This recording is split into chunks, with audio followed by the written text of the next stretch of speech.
उषा दी, आप तो एक अपने आप का जब परिचय देती हैं, कहती हैं मैं एक साधारण गृहिणी हूँ जो मेयर बन गई, लेकिन ये मेयर ऐसी हैं जिन्होंने प्रधानमंत्री जी की स्वनिधि योजना के लोन वितरण के चलते निगम को 12वीं पायदान से उठाकर सीधा चौथी पायदान पर पहुंचा दिया।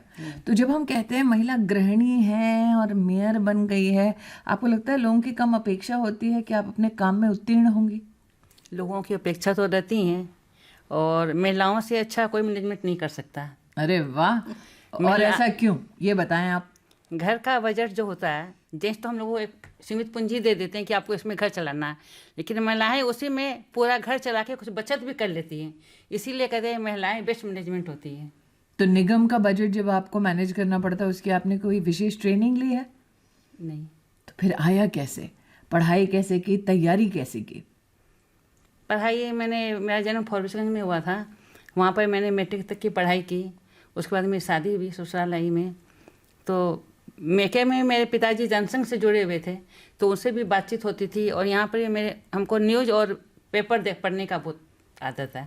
मैं अभी भी न्यूज़ देखती हूँ और पेपर पढ़ती हूँ। अभी निगम के काम में जीवन का ये अनुभव कैसे काम आता है? जब आप पहली बार मेयर बन के दफ्तर गई, तो क्या अधिकारी आपको इस निगाह से देख रहे थे कि मेयर साहब से काम हो पाएगा या नहीं हो पाएगा?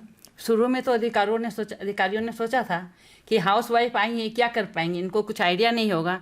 लेकिन मेरे पति 3 बार से एमएलसी हैं, तो उन्होंने मुझे बतलाया कि तुमको ऐसे काम करना है, तो उनके सुझावों पर मैंने अमल किया। तो आज सभी अधिकारी बहुत खुश हैं कि नहीं, मैडम काम कर पा रही हैं। आप न सिर्फ स्वनिधि योजना के अंतर्गत 12वीं पायदान से लेकर अपने निगम को चौथे पायदान पर ले आई हैं, बल्कि साथ ही आप अनाथ बच्चों के भरण पोषण की संस्था का भी आपने निर्माण कराया। आपने 110 अनाथ बच्चों को शिक्षा दिलवाई।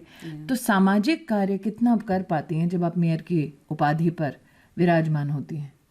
नहीं, इसके अगर आपके मन में किसी चीज़ की इच्छा हो तो आप उसके लिए समय निकाल ही पाते हैं। तो सामाजिक कार्यों में मैं हर समय, मेरे हस्बैंड भी आगे रहते हैं और मैं भी उनके पीछे पीछे रहती हूँ, तो उनके साथ चलते चलते मुझे भी इसके लिए समय निकल ही जाता है।